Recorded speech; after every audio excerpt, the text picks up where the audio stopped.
ഈശോ മിശിഹായ്ക്ക് സ്തുതിയായിരിക്കട്ടെ. പ്രിയ സഹോദരങ്ങളെ, തൊഴിൽ മേഖല അഭിവൃദ്ധിപ്പെടാനും അനുഗ്രഹം പ്രാപിക്കുവാനും നമ്മളെല്ലാം ഒരുപാട് ആഗ്രഹിക്കുന്നുണ്ട്. എല്ലാവരുടെയും ജീവിതം ഏതെങ്കിലുമൊക്കെ തൊഴിലുമായി ബന്ധപ്പെട്ടാണ് മുന്നോട്ട് പോകുന്നത്. ചിലപ്പോഴത് കാർഷിക മേഖലയാവാം, മറ്റു ചിലപ്പോൾ ഓഫീസ് ജോലികളോ സ്വയം തൊഴിൽ മേഖലകളോ ആവാം. ഏതു മേഖലയായാലും ആ തൊഴിലാണ് നമ്മുടെ അന്നം. അതിനെ ആസ്പദമാക്കിയാണ് ജീവിതം മുന്നോട്ട് പോകുന്നത്. അതുകൊണ്ട് തന്നെ തൊഴിൽ മേഖല വിജയിക്കണം, അഭിവൃദ്ധിപ്പെടണം, അതിൽ അനുഗ്രഹം പ്രാപിക്കണം. ഇത് നമ്മുടെ എല്ലാവരുടെയും ആവശ്യമാണ്. ഇത്തരമൊരാഗ്രഹവുമായി മുന്നോട്ട് പോകുന്നവരെല്ലാം ചില തിരുവചനങ്ങൾ ഏറ്റുപറഞ്ഞ് പ്രാർത്ഥിക്കേണ്ടതുണ്ട്. നമ്മുടെ ജീവിതത്തിലെ ഏത് ആവശ്യത്തിനും ഉപകാരപ്പെടുന്ന പ്രാർത്ഥനകൾ വിശുദ്ധ ഗ്രന്ഥത്തിലുണ്ട് എന്നതാണ് വാസ്തവം. പക്ഷേ അവ നാം കണ്ടെത്തുന്നില്ല എന്നതാണ്. തൊഴിൽ മേഖലയുടെ വിജയത്തിനും അഭിവൃദ്ധിക്കും വേണ്ടി പ്രാർത്ഥിക്കാനായി ഇന്ന് ചില തിരുവചനങ്ങളാണ് ഞാൻ നിങ്ങളെ പരിചയപ്പെടുത്തുന്നത്. ജോബിന്റെ പുസ്തകം 42-ാം അധ്യായം 12-ാം തിരുവചനം. കർത്താവ് അവന്റെ ശേഷിച്ച ജീവിതം മുമ്പിലത്തേതിനേക്കാൾ ധന്യമാക്കി. ഈ തിരുവചനം ഏറ്റുപറഞ്ഞുകൊണ്ട്, കർത്താവേ, എൻ്റെ തൊഴിൽ മേഖലയെയും ഞാൻ ഏർപ്പെട്ടിരിക്കുന്ന വ്യാപാരങ്ങളെയും അനുഗ്രഹിക്കണമേ എന്ന് ഞാൻ പ്രാർത്ഥിക്കുന്നു. അടുത്ത വചനം സങ്കീർത്തനങ്ങളുടെ പുസ്തകം 145-ാം അധ്യായം 14-16 തിരുവചനങ്ങൾ. കർത്താവ് വീഴുന്നവരെ താങ്ങുന്നു, നിലം പറ്റിയവരെ എഴുന്നേൽപ്പിക്കുന്നു. എല്ലാവരും അങ്ങിൽ ദൃഷ്ടി പതിപ്പിച്ചിരിക്കുന്നു. അങ്ങ് അവർക്ക് യഥാസമയം ആഹാരം കൊടുക്കുന്നു.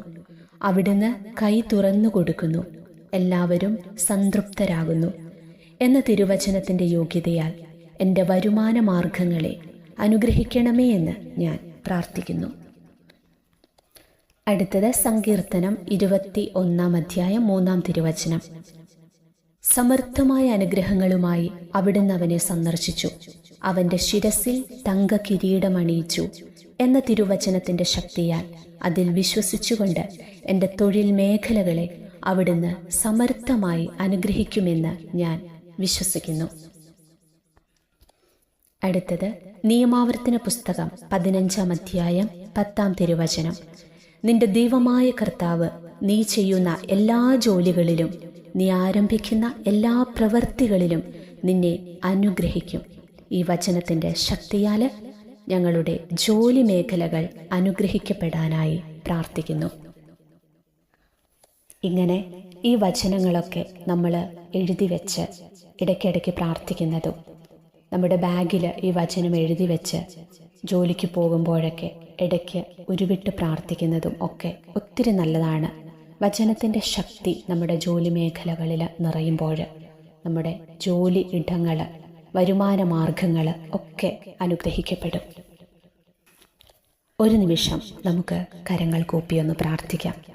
ജോലി മേഖലയിൽ പലവിധ തടസ്സങ്ങൾ അനുഭവിക്കുന്ന എല്ലാ മക്കളെയും ദൈവത്തിൻ്റെ കരുണയ്ക്കായി സമർപ്പിച്ചുകൊണ്ട് പ്രാർത്ഥിക്കാം. ഈശോയെ, ജോലിയില്ലാത്ത മക്കള് പ്രാർത്ഥന ആവശ്യപ്പെടാറുണ്ട്. വിസ തടസ്സമുള്ള മക്കള് പ്രാർത്ഥന ചോദിക്കാറുണ്ട്.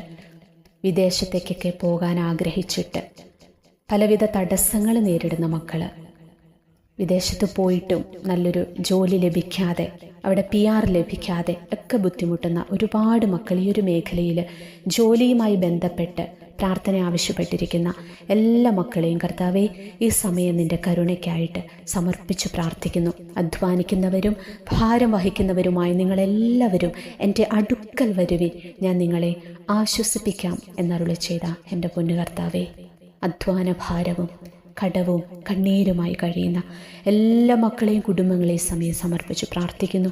അവർക്ക് ജീവിക്കാനുള്ള ഒരു ജീവിത മാർഗം കാണിച്ചു കൊടുക്കണമേ എന്ന് പ്രാർത്ഥിക്കുന്നു. ഒരു തൊഴിൽ തേടിയുള്ള അവരുടെ പരിശ്രമങ്ങളെ വിജയിപ്പിക്കണമേ എന്ന് പ്രാർത്ഥിക്കുന്നു. തൊഴിൽ മേഖലയിലുള്ള എല്ലാ തടസ്സങ്ങളും ദോഷങ്ങളും യേശുവിൻ്റെ ഉന്നത നാമത്തിൻ്റെ ശക്തിയാൽ, വചനത്തിൻ്റെ ശക്തിയാൽ നീങ്ങിപ്പോകട്ടെ എന്ന് പ്രാർത്ഥിക്കുന്നു. സ്വദേശത്തും വിദേശത്തും ജോലിയില്ലാതെ കഷ്ടപ്പെടുന്ന നമ്മുടെ എല്ലാ സഹോദരങ്ങളെയും പരിശുദ്ധ അമ്മയുടെ വിമല ഹൃദയം വഴി ഈശോയ്ക്ക് സമർപ്പിച്ച് നമുക്കവർക്കായി ഒന്ന് പ്രാർത്ഥിക്കാം. നന്മ നിറഞ്ഞ മറിയമേ, നിനക്ക് സുസ്തി, കർത്താവ് അങ്ങയുടെ കൂടെ സ്ത്രീകളിൽ അങ്ങ് അനുഗ്രഹിക്കപ്പെട്ടവളാകുന്നു. അങ്ങയുടെ ഉദരത്തിൻ ഫലമായി ഈശോ അനുഗ്രഹിക്കപ്പെട്ടവനാകുന്നു. പരിശുദ്ധ മറിയമേ, തമ്പുരാൻ്റെ അമ്മേ, പാപികളായ ഞങ്ങൾക്ക് വേണ്ടി ഇപ്പോഴും ഞങ്ങളുടെ മരണസമയത്തും തമ്പുരാനോട് അപേക്ഷിച്ചു കൊള്ളണമേ. ആമേൻ.